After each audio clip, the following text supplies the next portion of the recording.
ஓம் சாந்தி. எல்லாருக்கும் வணக்கம். எல்லாருக்கும் நவராத்திரி நல்வாழ்த்துகள். உங்களுக்கு தெரியும், நவராத்திரின்னு சொல்ற பொழுது மனிதர்கள், இந்து மக்கள் என்ன செய்வாங்க? இந்த கொலு படிகள் அவங்க வைப்பாங்க.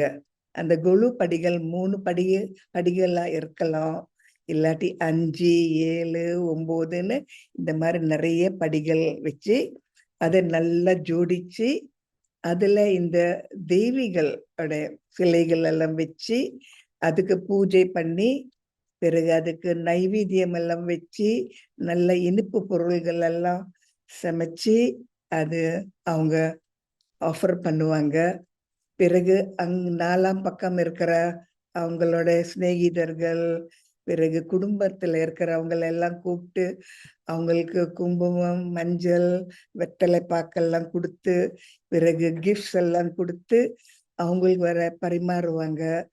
இந்த மாதிரி ஒரு சந்தோஷ ஒரு நவராத்திரின்னு சொல்றது பெண்களுக்காக தான் இது கொண்டாடுறாங்க. பெண்கள்னா என்னது எப்படின்னு நம்ம கொஞ்சம் ஆழமா பார்க்கலாம். ஏன் இந்த மாதிரி இந்த தேவர்கள் எல்லாம் இந்த சிலைகளை வச்சு அவங்க வணங்குறாங்க, எதுக்காக வணங்குறாங்க, என்ன தேடுறாங்க, என்ன வேணும், இதுக்கு என்ன அர்த்தம்னு நம்ம கொஞ்சம் ஆழமா பார்க்கலாம்.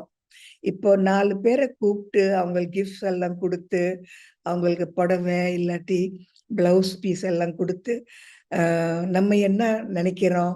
அவங்க கிட்ட இருந்து நமக்கு ஆசீர்வாதம் கிடைக்கிறது, நம்மளை ஆசீர்வாதம் பண்றாங்க, நம்ம வாழ்க்கை நல்லபடியாக இருக்கும்னு நினைக்கிறாங்க.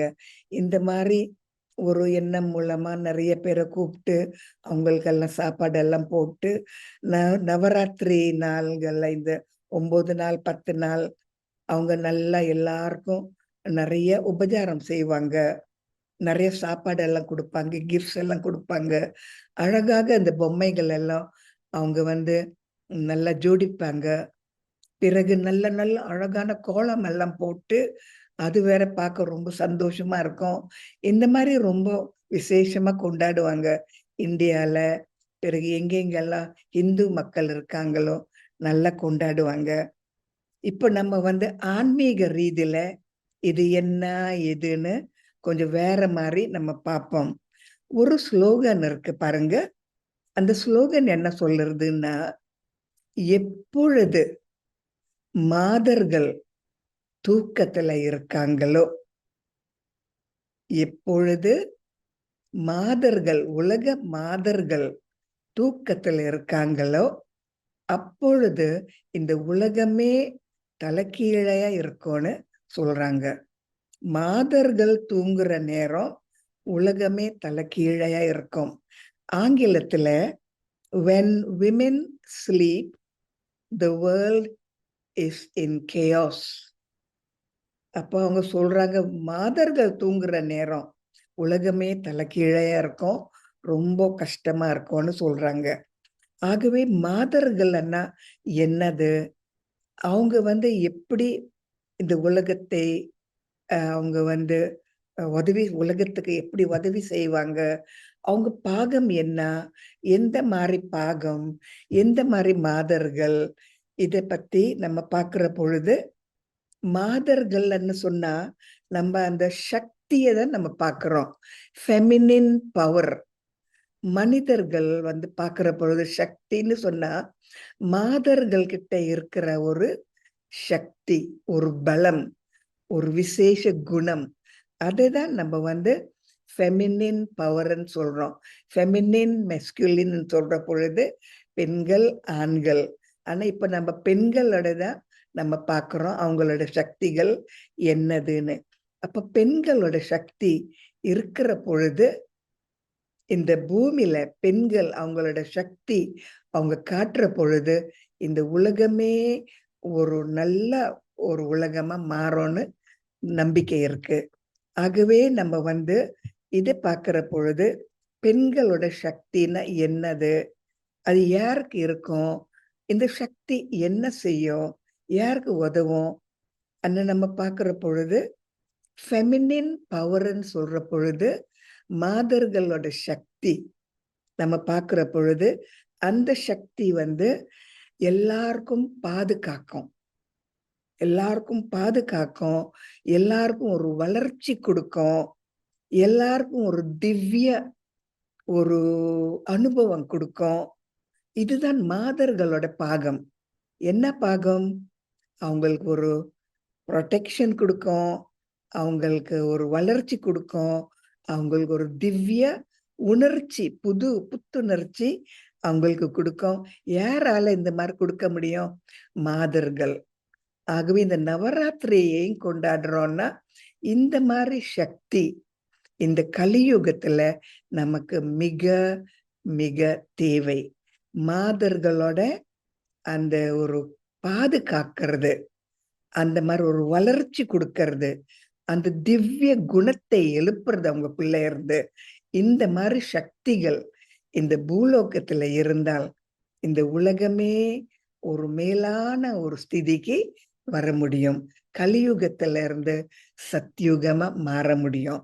இது ஒரு விஷயம். இன்னொரு விஷயம் என்ன, மாதர்கள்ன்னு சொல்ற பொழுது, மாதர்கள் வந்து ரொம்ப பொறுப்பாளிங்கள். அவங்க பொறுப்பை விட்டுட்டு ஓட மாட்டாங்க. ஒரு சமயம் கணவரும் சரியா இல்லாம இருந்தாலும், எப்படியாவது அவங்க பிள்ளைங்கள நல்லபடியாக அவங்களுக்கு ஸ்கூலுக்கு அனுப்பி, அவங்களுக்கு படிப்பு குடுத்து, அவங்கள பெருசாக்குவாங்க. அது மாதர்கள் வந்து ரெஸ்பான்சிபிள். அவங்களுக்கு ஒரு பொறுப்புன்னு சொன்னா, ஒரு பொறுப்பு குடுத்தால், அந்த பொறுப்பை அவங்க நல்லபடியாக பாதுகாத்து, அந்த பொறுப்பை நல்லபடியாக ஒரு முடிவுக்கு கொண்டு வருவாங்க. ஆகவே மாதர்களுக்கு தான் இந்த ஒரு பொறுப்புன்னு இருக்கு. மாதர்களுக்கு இந்த ஞானம் இருந்தால், தெய்வீக ஞானம், ஆன்மீக ஞானம் இருந்தால், அவங்க வந்து இந்த உலகத்தை நல்லபடியாக புத்திசாலித்தனமா ஆட்சி செய்வாங்க. பேரு, புகழ் தேட மாட்டாங்க. பட்டம், பதவியும் தேட மாட்டாங்க. புத்திசாலித்தனமா ஆண்கள முன்னுக்கு வச்சுட்டு, அவங்க பின்னால இருந்தே நல்லபடியாக இந்த உலகத்துக்கே ஒரு ஒரு நல்ல ஒரு வளர்ச்சி வர்ற மாரி, ஒரு தெளிவு வர்ற மாரி, ஒரு பிரகாசம் இருக்கிற மாரி, ஒரு ஞானம் இருக்கிற மாரி அவங்க கொண்டு வருவாங்க. ஆகவே நீங்க வந்து பெண்கள பார்க்கிற பொழுது, அவங்க ரொம்ப புத்திசாலியா இருந்தாலும், அங்க முன்னுக்கு சாதாரணமா நிக்க மாட்டாங்க. ஒரு பிரதர கூப்ட்டு, அவர் தான் முதல்ல அந்த அறிமுகம் குடுப்பாரு. அவர் தான் அ முதல்ல அவங்க வைப்பாங்க. காரணம், ஆண்களோட உதவியும் வேணும், பெண்களோட உதவியும் வேணும். நம்ம வந்து லக்ஷ்மி நாராயணன்னு சொல்றோம். ஏன்? ஆண்களோட உதவி நிச்சயமாக வேணும். அவங்களோட சக்திகளும் நமக்கு வேணும். மாதர்களோட சக்தியும் வேணும். ஆனா ரொம்ப ஜாஸ்தி அ இந்த உலகத்துக்கே அவங்க வந்து கல்யாணம் செய்ற பொழுது, அவங்க கல்யாணக்காரின்னு சொல்றோம். விஸ்வ கல்யாணக்காரி மாதர்கள். அவங்க வந்து நெறைய இந்த உலகத்துக்கு குடுக்குறாங்க. என்ன குடுக்குறாங்கன்னா, ஒரு தெளிவு, ஒரு பிரகாசம், ஒரு நம்பிக்கை, ஒரு புத்துணர்ச்சி, ஒரு ஒரு புது ஒரு அ என்ன சொல்றது? ஒரு புது ஒரு அ உலகம் அவங்களுக்கே காத்துட்டு இருக்குன்னு இந்த மாரி மாதர்கள் சொல்லுவாங்க. பிறகு அவங்க வந்து தேவர்கள்ன்னு சொல்றோம்.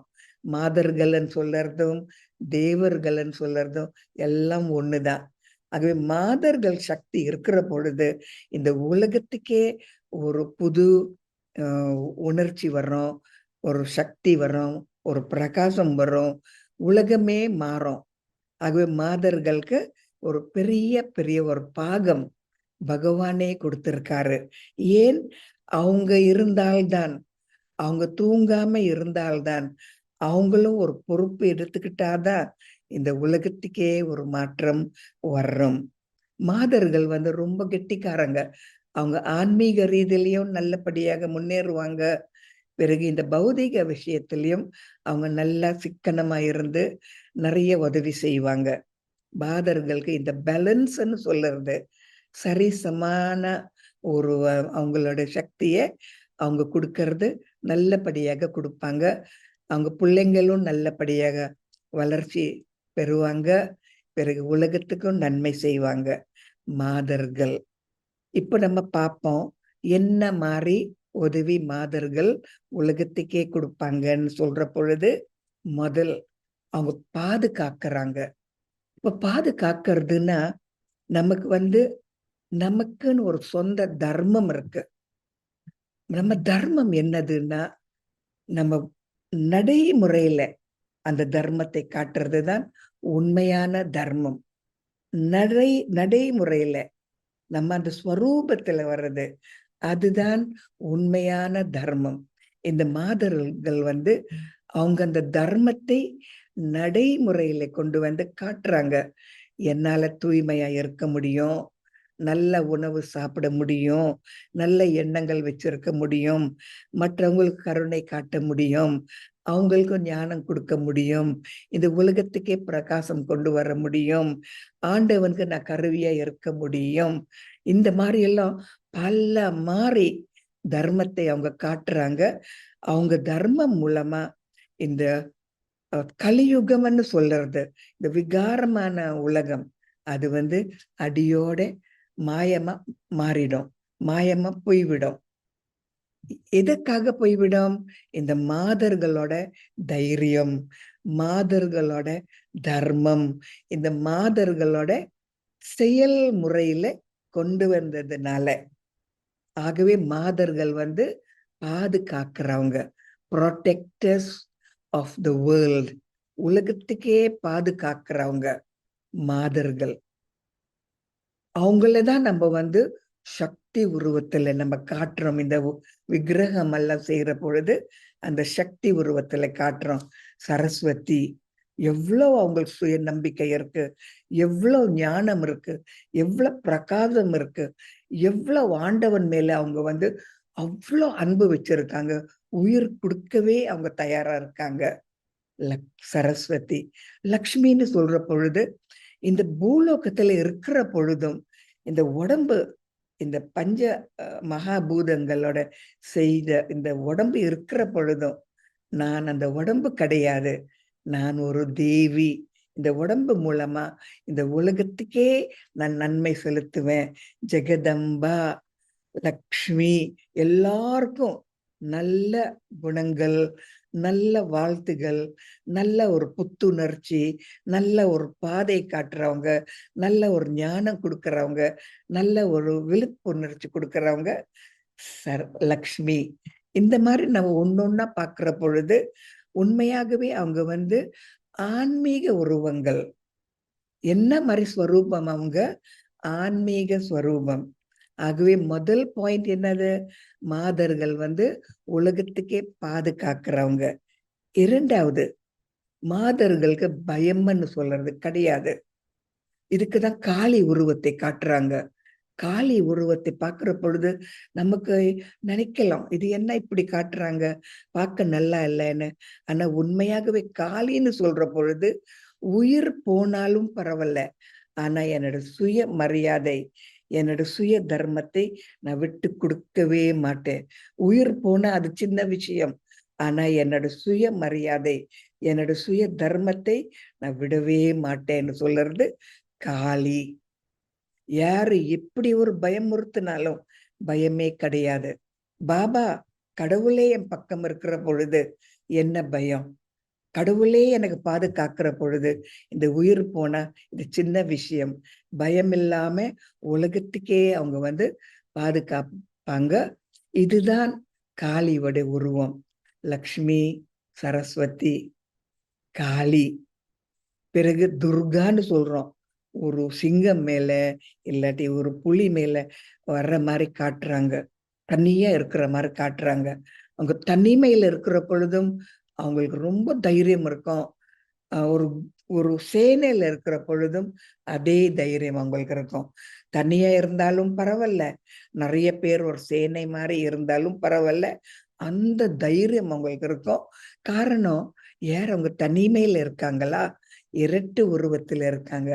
நானும் பகவானும் கம்பைன்டு ஃபார்ம், அந்த ஒரு இரட்ட உருவம், தனிமை இல்லை, ரெண்டு பேரும் ஒண்ணு, நானும் பகவானும்.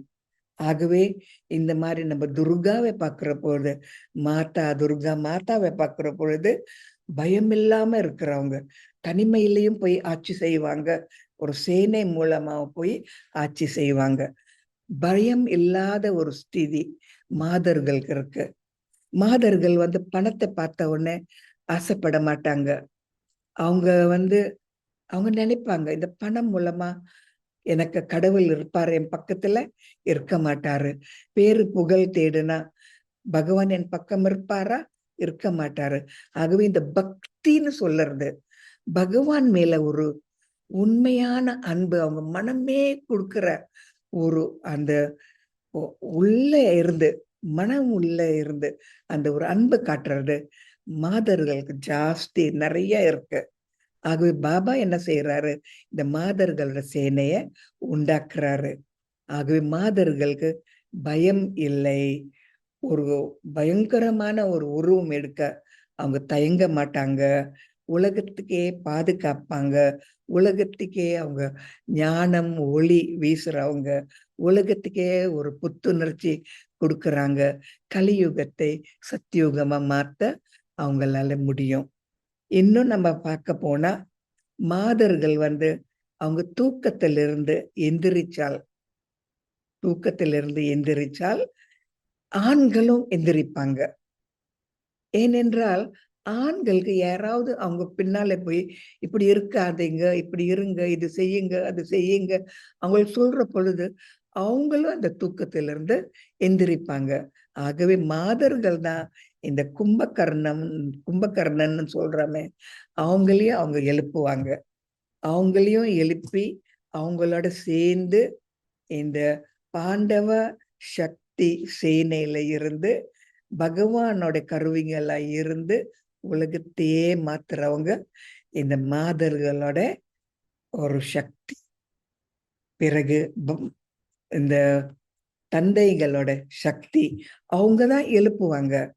அதே போல நம்ம வந்து உண்மையா பார்க்க போனா நவராத்திரின்னு சொல்ற பொழுது நம்ம புத்தி மூலமா நம்ம நவராத்திரின்னா என்ன, நவராத்திரி எனக்கு என்ன கொடுக்கும், நவராத்திரி நான் கொண்டாடுனா நான் எந்த விதத்துல எனக்கு ஒரு நன்மை வர்றோன்னு நான் என்னையே கேட்கிற பொழுது எனக்கு இந்தியால இருந்து யாரோ ஒரு செய்தி அனுப்புனாங்க. நான் உங்களோட பகிர்ந்து கொள்றேன். அவங்க என்ன சொல்றாங்கன்னா, நவராத்திரின்னு சொன்னால் நம்ம புத்திக்கு எழுப்புற ஒரு பயிற்சி. புத்தி தூங்குறது, திவ்ய புத்தி இன்னும் நல்லா ஒரு புத்துணர்ச்சி வரல, விழிப்புணர்ச்சி வரல, புத்தி இன்னும் பாதி தூக்கத்துல இருக்கிற பொழுது நவராத்திரின்னு சொல்ற பொழுது நம்ம உபவாசம் இருக்கலாம். உபவாசம் என்னங்க, எதுல இருந்து நம்ம உபவாசம் செய்யலாம். ஆகவே அந்த ஒரு செய்தி மூலமா எனக்கு என்ன கிடைச்சதுன்னா, முதல் நாள்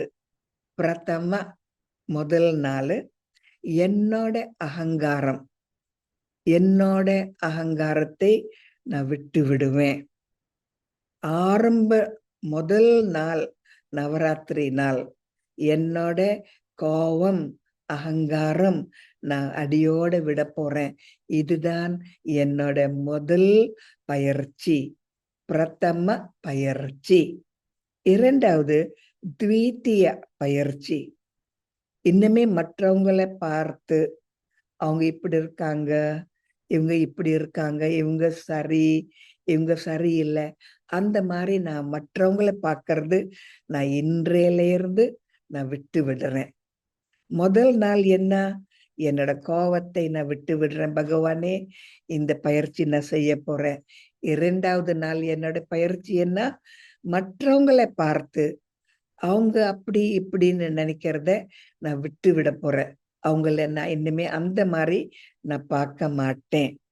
மூன்றாவது நாள் திரீத்திய பயிற்சி என்னன்னா, இன்னுமே எனக்கு பணம் பத்தல, எனக்கு படிப்பு பத்தல, எனக்கு அழகு பத்தல, எனக்கு ஒரு ஒரு சுகம் பத்தல, எனக்கு இது இல்லை, எனக்கு அது இல்லை, இந்த மாதிரி நான் வந்து எவ்வளவோ என்னை பத்தி நான் நினைச்சுக்கிட்டே இருக்கிறது இன்னுமே விட்டுட்டு, பாபா உங்க மேல எனக்கு நன்றி, எனக்கு எல்லாம் இருக்குன்னு இந்த மூன்றாவது நாள் நான் வந்து அப்படி இருக்க போறேன்.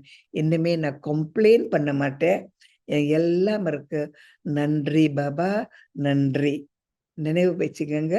முதல் நாள் கோபம், 2வது நாள் மற்றவங்கள பார்த்து அவங்கள பத்தி நம்ம நினைக்கிறது, 3வது நாள் எனக்கு இது இல்ல, அது இல்லன்னு கோவிச்சுக்கிறது, கம்ப்ளைண்ட் பண்ணுறது, விட்டு விடுறது.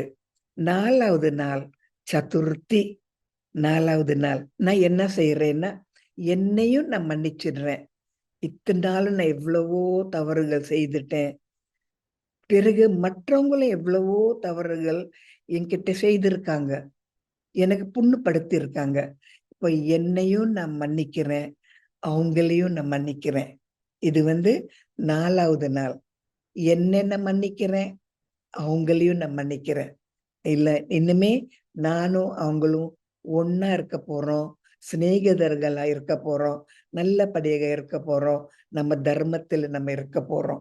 4வது நாள் என்னையும் நான் மன்னிச்சிடுறேன்.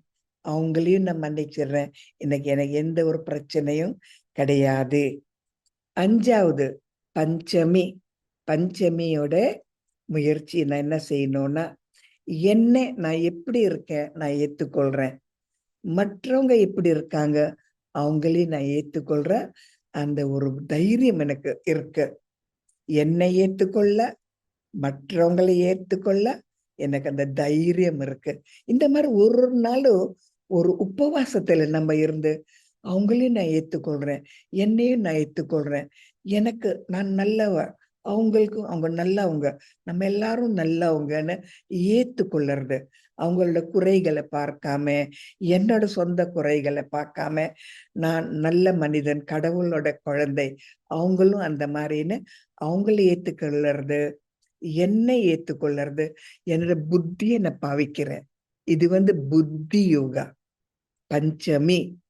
பிறகு 6வது நாள் சாஸ்தி. சாஸ்தி என்று சொல்ற பயிற்சி என்னதுன்னா, என்ன நான் உண்மையாகவே நேசிக்கிறேன். மற்றவங்களையும் நான் நேசிக்கிறேன். இத்தனை நாள் என்ன நான் நேசிக்கிறது இல்ல. ஏன் எனக்கு வயசாறது, ஏன் எனக்கு வந்து கோபம் வருது, ஏன் நான் எனக்கு இப்படி செய்யறேன், அந்த மாதிரி இல்லாம என் மேல நான் வந்து அன்பு செலுத்துறேன். மற்றவங்க மேலேயும் அன்பு செலுத்துறேன். அவங்க நல்லா இருந்தாதான் நான் நல்லா இருப்பேன். அப்படி இல்லாம அவங்க எப்படி இருந்தாலும் அவங்களுக்கு நான் அன்பு செலுத்துறேன். நான் எப்படி இருந்தாலும் என் மேல நான் அன்பு செலுத்துறேன். இந்த அன்பு மூலமா தான் எனக்குள்ள இருக்கிற அந்த விகாரங்கள், பிறகு இந்த கெட்ட குணங்கள், பிறகு நான் உணராம நான் தவறு செய்யறது, இதெல்லாம் கொஞ்சம் கொஞ்சமா மாயமா மாறிவிடும். ஆகவே இந்த 6வது நாள் ஷஷ்டின்னு சொல்றது, அந்த ஒரு முயற்சி நான் என்ன செய்யணும், என்ன ஏத்துக்கொள்றேன், மற்றவங்கள ஏத்துக்கொள்றேன். ஆரம்பத்துல இருந்து சொல்றேன், கோவத்தை விட்டு விடணும், மற்றவங்கள பார்க்கறது விட்டு விடணும், என்னோட குறைகள் சொல்றது நான் விட்டு விடணும், என்னையே நான் வந்து மன்னிச்சிடுறேன், மற்றவங்களையும் மன்னிச்சிடுறேன். 4வது அவங்கள மன்னிச்சிடுறேன், என்னையும் நான் மன்னிச்சிடுறேன். 5வது நான் என்னை ஏத்துக்கொள்றேன், அவங்களையும் நான் ஏத்துக்கொள்றேன். 6வது என் மேல நான் அன்பு செலுத்துறேன், அவங்க மேலயும் அன்பு செலுத்துறேன். பாருங்க இப்படி படிப்படியா நான் வந்து என்னையே நான் ஒரு வளர்ச்சி வர்ற மாதிரி, என்னை ஏத்துற மாதிரி, ஒரு படியில நம்ம எப்படி ஏறுறோமோ, மேல் படிக்கு போகணும்னா, மேல் மாடிக்கு போகணும்னா நம்ம எப்படி ஏறுறோமோ அந்த மாதிரி நான் ஏத்துக்கொள்றேன். என்னையே நான் ஏத்துக்கொள்றேன். என் மூலமா, என் புத்தி மூலமா அவங்களையும் நான் வந்து அந்த உயர்ந்த ஸ்திதியில நான் பார்க்கிறேன். 7வது சப்தமின்னு சொல்ற பயிற்சி. இன்னுமே அவங்கள பார்த்து, மற்றவங்கள பார்த்து நான் பொறாமைப்படுறது நான் விட்டு விடுறேன்.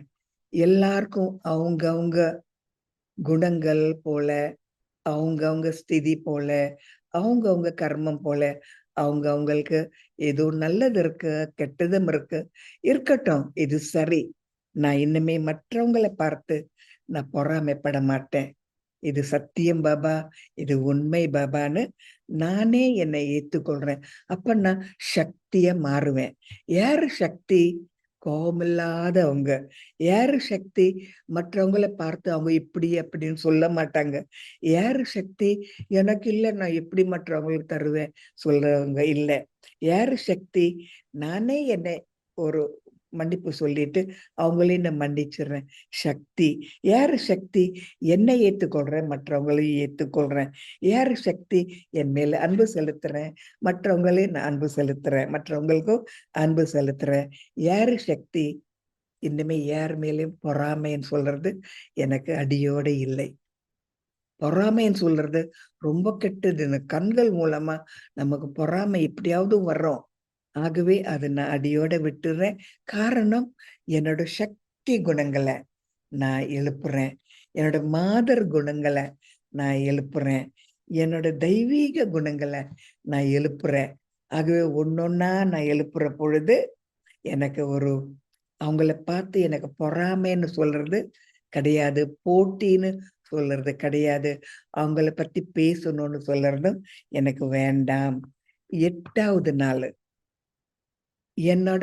என்னோட பயங்கள், என்னென்ன பயங்கள் எனக்குள்ள இருந்ததோ, இத பார்த்து பயப்படுவேன், அவங்கள பார்த்து பயப்படுவேன், பெரியவங்க வந்தா பயப்படுவேன், என் மேல நம்பிக்கை இல்லாம நான் பயப்படுவேன், எனக்கு படிப்பு இல்லாம இருக்கிறதுனால பயப்படுவேன், இருளா இருந்தா பயப்படுவேன், பெரிய சத்தம் இருந்தா எனக்கு பயப்படுவேன், ஒரு மரணம் வந்தா எனக்கு பயப்படுவேன். இந்த மாரி பல மாரி விஷயத்துல நமக்கு பயம்ன்னு இருக்கும். ஆனா பாபா சொல்றாரு, எத பத்தி நீங்க பயப்பட தேவையே இல்லை. நாடகம் இப்படிதான் அமைஞ்சிருக்கு. பயப்பட வேண்டாம். நான் உங்க பக்கத்திலேயே இருக்கேன்னு. ஆகவே 8வது நாள் எல்லா மாரி பயம். ஒரு பேயோ, பிசாசியோ வந்தாலும் எனக்கு பயம் இல்லை. சமாளிக்க முடியும். அந்த பேய, பிசாசிய நான் அவங்களுக்கு ஒரு புத்திமதி சொல்லி, அவங்கள நான் நல்ல மாரி அமைதியா இருக்கிற மாரி செய்ய என்னால முடியும். உரும உரும உருவம் இருக்கிற மனிதர்கள், உடம்புக்குள்ள இருக்கிற மனிதர்களோ, இல்லாட்டி ஆத்மா தனியா ஒரு ஒரு அ ஒரு உருவம் இல்லாத ஒரு எனக்கு தெரிஞ்சாலும், அதுக்கும் நான் புத்திமதி சொல்லுவேன். எனக்கு பயம்ன்னு சொல்றது கிடையாது. பாபாவோடைய சக்திகள் நான் பெற்று, அவங்களுக்கும் நான் புத்திமதி சொல்லுவேன். பயம்ன்னு சொல்றது இல்லை. 8வது நாள். 9வது நாளு. எல்லாருக்கும் எல்லாருக்கும் நான் நன்றி சொல்லுவேன். ஏனென்றால், எனக்கு எவ்ளோ நல்ல வசதிகள் இருக்கு. இன்னும் எவ்ளோ நல்ல வசதிகள் எல்லாம் எனக்கு கிடைக்க போறது. ஆகவே எல்லாருக்கும் நன்றி, நன்றி, நன்றி. 9வது நாள். ஆரம்பத்திலிருந்து சொல்றேன். இனிமே ஆ என்ன என்ன சொல்றது? எனக்கு ஒரு கோவம்ன்னு சொல்றது விட்டு விடுறேன். மற்றவங்கள பார்த்துட்டு நான் எந்த ஒரு கெட்ட எண்ணங்கள் வச்சிருக்க மாட்டேன். எனக்கு குறைன்னு சொல்றது அது விட்டு விடுறேன். என்னையே நான் மன்னிச்சுட்டு, மற்றவங்களையும் நான் மன்னிக்கிறேன். என்ன நான் ஏத்துக்கொள்றேன். அவங்களையும் ஏத்துக்கொள்றேன். எனக்கே நான் அன்பு செலுத்துறேன். அவங்களுக்கு அன்பு செலுத்துறேன். பொறாமைன்னு சொல்றது நான் விட்டு விடுறேன். என்னோட பயங்கள் எல்லாம் நான் விட்டு விடுறேன். கடைசியில 9வது நாள் எல்லாருக்கும் நன்றி, நன்றி, நன்றி. இதுதான் மனம் மூலமாவும், ஆ பிறகு இந்த புத்தி மூலமாவும் நான் எல்லாருக்கும் நன்றி சொல்றேன். எனக்கு எத்தனையோ மாரி புத்துணர்ச்சி எனக்குள்ள வந்திருக்கு இந்த 9 நாள்ல. எனக்கு எத்தனையோ ஒரு நல்ல விஷயங்கள் எனக்கு தெரிஞ்சது இந்த 9 நாள்ல. இந்த 9 நாள் நான் உபவாசம்ன்னு இருந்தேன். என்னை பத்தி எனக்கு நெறைய தெரியும்.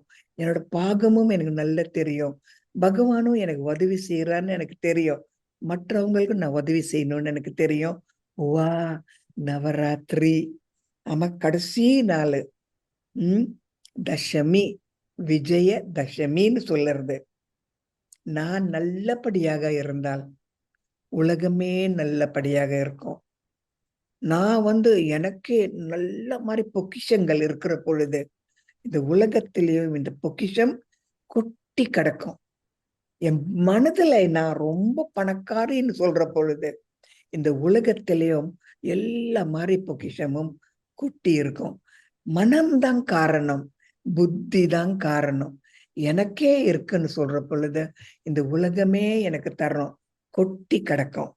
பாபா சொல்ற சத்யுகத்துல இந்த தங்கம் வைரம் எல்லாம் அப்படி கொட்டி கிடக்கும். நீங்க வந்து தேட வேணாம், சும்மா எடுக்கணும், அவ்வளவுதான். தசமி, விஜய தசமி. அப்ப நீங்க எழுதி வச்சிருக்கீங்களா? கோவமன் சொல்றது இல்லை, மற்றவங்களை பார்த்து குறை சொல்றது இல்லை, எனக்கு குறை இருக்குன்னு சொல்றதும் இல்லை. என்ன மன்னிச்சிடுறேன், மற்றவங்களை மன்னிச்சிடுறேன். என்னை வந்து நான் ஏத்துக்கொள்றேன், அவங்களையும் ஏத்துக்கொள்றேன். என்னை நான் எனக்கு அன்பு செலுத்துறேன், அவங்களுக்கும் அன்பு செலுத்துறேன். நான் வந்து இனிமே எனக்கு பொறாமைன்னு சொல்றது கிடையாது, பயம்னு சொல்றது கிடையாது. நன்றி நன்றி. நானே ஒரு ஃபுல்லா இருக்கிற பொழுது, எனக்குள்ளேயே எல்லா மாதிரி பொக்கிஷங்கள் இருக்கிற பொழுது, இந்த உலகமும் எனக்கு கொட்டி கொட்டி அள்ளி அள்ளி கொடுக்கும். இதுதான் விஜய தசமி. ஆகவே நம்ம வந்து இந்த நவராத்திரி கொண்டாடுற பொழுது நம்ம என்ன மாதிரி ஒரு புத்துணர்ச்சி வேணும்? என்னோட திவ்ய குணங்கள், தெய்வீக குணங்கள், ஒரு தேவி இப்படி இருப்பாங்க, அவங்க கண்கள் இப்படி சீத்தலா இருக்கும், அவங்க புண் ஒரு சிரிப்பு, ஒரு ஒரு லோட்டஸ், ஒரு பத்மா போல இருக்கும். அவங்களோட கைகள், அவங்களோட செயல்கள், அவங்களோட எண்ணங்கள் எல்லாம் இப்படி இருக்கும்னு என்னோட உயர்ந்த ஸ்திதியில நானே அந்த மாதிரி இருக்கிற மாதிரி நான் எனக்குள்ள என்ன கொண்டு வர்றேன். அவங்க பேசுற பொழுது எவ்வளவு இனிமையா இருக்கும், பார்க்கிற பொழுது எவ்வளவு அன்பா பார்ப்பாங்க, எவ்வளவு மென்மையா இருக்காங்க. ஒரு விகாரம் இல்லாம, கபடம் இல்லாம, ஒரு குழந்தை பார்க்கிற மாதிரி அந்த மாதிரி அந்த தேவிகள் பார்ப்பாங்களே. நானும் அந்த மாதிரி தேவி. நானும் எனக்கு எந்த ஒரு கபடமும் இல்லை. நானும் ஒரு தெய்வீக பிறவி எடுத்திருக்கேன். நானும் கடவுள்கிட்ட இருந்து படிக்கிறேன். நானும் எனக்கு சுய ஒரு மரியாதை இருக்கு. நானும் ஒரு ஆணாவும் நடிக்கலாம், பெண்ணாவும் நடிக்கலாம். நான் விஷ்ணு, எனக்கு 4 கரங்கள் இருக்கு.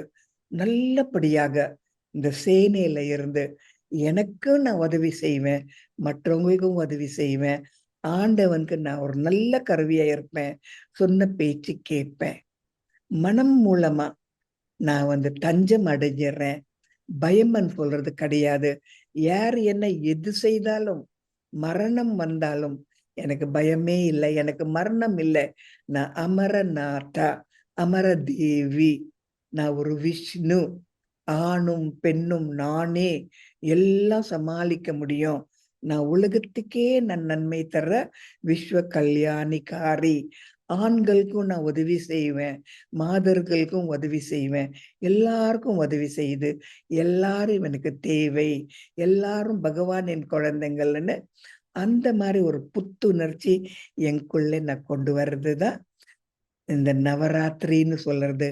பெண்களோட மாதர்களோட பாகம் இன்னைக்கு நம்ம நல்லா பார்க்கணும்.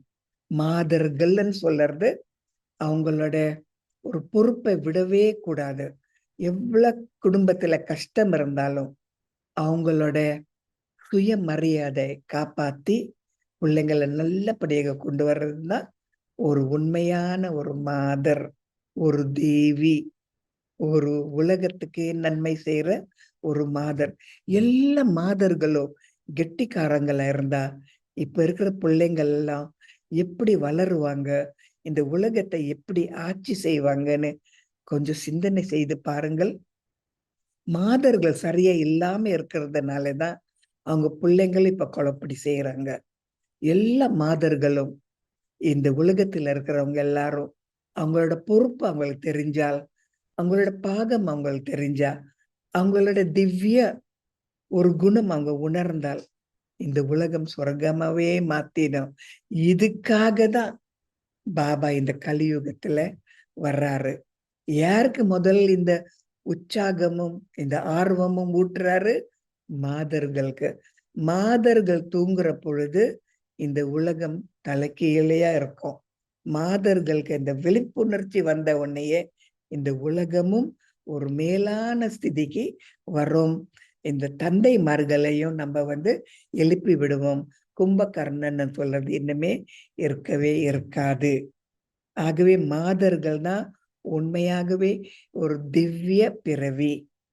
இந்த நவராத்திரின்னு சொல்றது இந்த பாகத்தை தான் நம்ம நினைத்து நம்ம கொண்டாடுறோம். சும்மா ஒரு சந்தோஷமா இருந்து இந்த மஞ்சள் குங்குமம் கொடுக்கறது, வெத்தலை பாக்கு கொடுக்கறது, புடவை இந்த பிளவுஸ் பீஸ் கொடுக்கறது, அதெல்லாம் ஒரு ஒரு செரமனி, ஒரு ரிச்சுவல். ஆனா உண்மையா அந்த விழிப்புணர்ச்சி நமக்குள்ள நம்ம புத்திய நம்ம தீட்டுறோம். நான் எப்பேர் பாகம் இந்த மாதிரி ஒரு சங்கம் யுகத்துல நான் நடிக்கணும். பிறகு தேவர்களுக்கு இந்த மாதிரி ஆயுதங்கள் எல்லாம் காட்டுறாங்க. ஆயுதங்கள் என்னங்க? தேவர்கள் ஆயுதங்கள் வச்சிருப்பாங்களா? நிச்சயமா கிடையாது. இந்த ஆயுதங்கள் எதை குறிக்கிறதுன்னா, அவங்களோட விகாரங்களை இந்த ஆயுதங்கள் மூலமா அவங்களுக்குள்ள இருக்கிறத அவங்க உணர்றாங்க.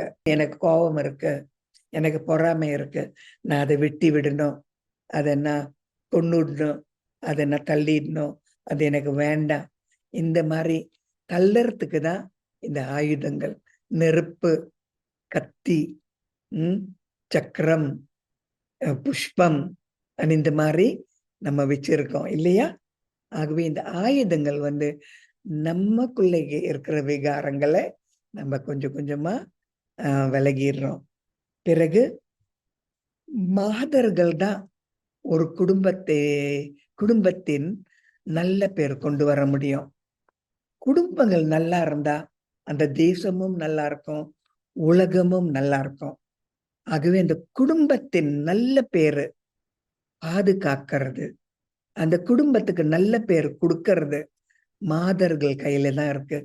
அவங்க கணவரை எப்படி நல்லபடியாக திருப்புறாங்க, பிள்ளைங்களை எப்படி நல்லபடியாக வளர்க்குறாங்க, பிறகு என்ன மாதிரி உணவு கொடுக்குறாங்க, என்ன மாதிரி எண்ணங்கள் ஊட்டுறாங்க அந்த குடும்பத்துல, என்ன மாதிரி விசேஷ செயல்கள் செய்யறாங்க. இதுதான் பாருங்க அவங்க கணவர்களுக்கும் அவங்க பிள்ளைங்களுக்கும் அவங்க எதிர்காலத்தின் ஒரு பாதுகாப்பு. ஆகவே இதெல்லாம் அவங்க கொடுக்கிற பொழுது மாதர்கள் கையில தான் அந்த குடும்பத்தின் நல்ல பேரு மாதர்களுக்கு இருக்கு. நவராத்திரி, தேவிகள், தேவி பூஜா, தேவிகளுக்குன்னு அவங்க தனிப்பட்ட ஒரு விசேஷ ஒரு விழுநா ஒரு ஒரு திருநாளன் வச்சிருக்காங்க. மாதர்கள் தூங்குனா உலகமே தூங்கும், மாதர்கள் எந்திரிச்சால் உலகமே எந்திரிக்கும். ஆகவே மாதர்கள் தான் முதல் ஆரம்பத்துல அவங்களோட திவ்ய குணங்கள் அவங்க எழுப்பின உடனேதான் அவங்க கணவர்மார்கள்ல இருக்கிற அந்த திவ்ய குணத்தை அவங்க எழுப்ப முடியும். ஆனா ஆண்களுக்கு அவ்வளவு ஒரு ஒரு திட மனசு கிடையாது, பெண்களுக்கு இருக்கு. ஆகவே கொஞ்சம் கொஞ்சமா அவங்களோட கணவர்களுக்கும் அவங்க திவ்ய புத்தி ஊட்டி இன்னுமே தூய்மையான ஒரு குடும்பத்தை உண்டாக்க இந்த மாதர்களோட கையில தான் இருக்கு. பாபா மாதர்களை நம்பிதான் இந்த உலகத்துக்கே வர்றாரு, மாதர்களை நம்பிதான் ஒரு சத்திய யுகமே செய்யறாரு. ஆகவே மாதர்கள்னா எவ்வளோ விசேஷம். ஒரு லக்ஷ்மின்னு சொல்லுவோம், லக்ஷ்மி கரம்னு சொல்றோம். சரஸ்வதி வந்துருச்சு நம்ம குடும்பத்துல, ஒரு ஒளியே வந்துருச்சு, ஒரு தீபமே வந்துருச்சு, ஒரு புஷ்பமே வந்துருச்சுன்னு சொல்றோம். மாதர்கள் தான் எல்லாருக்கும் இந்த திவ்ய குணத்தை ஊற்றுறவங்க. மாதர்கள் இருந்தால்தான் இந்த உலகமே ஒரு மேலாக ஒரு ஸ்திதிக்கு கொண்டு வர முடியும். பூரா உலக பூரா, ஒரு தேசம் கிடையாது, பூரா உலக விஸ்வ ஒரு ஒரு நன்மைக்கு மாதர்களால முடியும். ஆகவே மாதர்கள் பேலன்ஸ் வச்சிருக்கணும். எப்பவுமே யோகா யோகான்னு சொல்லக்கூடாது. குடும்பத்தையோட பொறுப்புகளை பார்த்துக்கணும், அவங்களோட திவ்ய குணங்களை அவங்க எழுப்பணும், மற்றவங்களுக்கும் ஊட்டணும். பிறகு பிறகு உலகத்துக்கு அவங்க சேவை செய்யணும். எல்லாமே செய்ய இந்த மாதர்களுக்கு முடியும். பாபா சொல்றாரு, நான் மாதர்களை எழுப்புறேன், எழுந்திருங்க, எந்திரிங்க, என்னோட பிரைட்ஸ், என்னோட மாப்பிள்ளை என்ன பெண்கள் எந்திரிங்க, உங்க மூலமா உலகமே எந்திரிக்கும்னு பாபா சொல்லி எந்திரிங்க எந்திரிங்க, உங்க நல்ல காலம் மணவாட்டியல். வரும். உங்க நல்ல மணவாட்டியல். ஆமா, உங்க நல்ல காலம் வருது. மணமகளே எந்திரிங்க, அத பெண்களே எந்திரிங்கன்னு பாபா சொல்றாரு. ஆகவே பாபா என்ன சொல்றாருன்னா, உங்க மூலமா இந்த சங்கம் யுகத்துல, ஒரே ஒரு சின்ன ஒரு யுகத்துல பெண்களை மட்டும் நான் நம்பி உலகத்தையே நான் மாத்துறேன். பெண்களை மட்டும் நம்பி ஒரு எல்லையற்ற ஒரு மகா காரியம், திவ்ய மகா காரியத்தை நான் சாதிக்கிறேன். பெண்களை மட்டும் நம்பி நான் ஒரு உண்மையான ஒரு சொர்க்கத்தை நான் கொண்டு வர்றேன். பெண்கள் மூலமா தான் மாற முடியும். பெண்கள் தான் முதல் அவங்க உயர்ந்த ஒரு உயர்ந்த நிலைய, நான் சாதாரண மனிதன் கிடையாது, எனக்கு ஒரு திவ்ய காரியம் என்னால சாதிக்க முடியும்னு அவங்க செய்யறாங்க. ஆகவே மாதர்கள் என்ன செய்யறாங்கன்னா, அவங்க அவங்க உண்மையா அவங்களே அவங்க ஏத்தி கொண்டு மற்றவங்களையும் ஏத்தி கொள்ளுவாங்க. பேலன்ஸும் மாதர்கள் கிட்ட இருக்கு. மாதர்கள் அவங்களுக்கு படிப்பு இருந்தால் உலகத்துக்கே படிப்பு கொடுக்கிற மாதிரி, மாதர்கள் சேவை செய்தால் உலகத்துக்கே சேவை செய்யற மாதிரி, மாதர்கள் அவங்க உயர்ந்த ஸ்திதியை அவங்க பார்க்கிற பொழுது உலகமே அவங்களோட உயர்ந்த ஸ்திதி பார்க்கும். மாதர்கள் நான் இந்தியா கிடையாது, இந்தோனேசியா கிடையாது, ஜெர்மனி கிடையாது, மலேசியா கிடையாது, நான் உலக ஒரு மக்கள், உலக ஒரு சிட்டிசன் சொல்ற பொழுது உலகத்தையே ஒன்னா ஆக்குறது இந்த மாதர்கள் மூலமா தான். மாதர்களோட கலாச்சாரம் விஸ்வ கல்யாணி காரி கலாச்சாரம் இந்த மாதர்களால தான் முடியும். ஆகவே பாபா என்ன சொல்றாருன்னா, மாதர்களை தான் ஆட்சி செய்யற மாதிரி லீடர்ஸா செய்யறாரு, டீச்சர்ஸா செய்யறாரு. பிறகு அவங்களை சத்குருவோட வழி காட்டுறதும் மாதர்கள் தான் காட்டுறாங்க.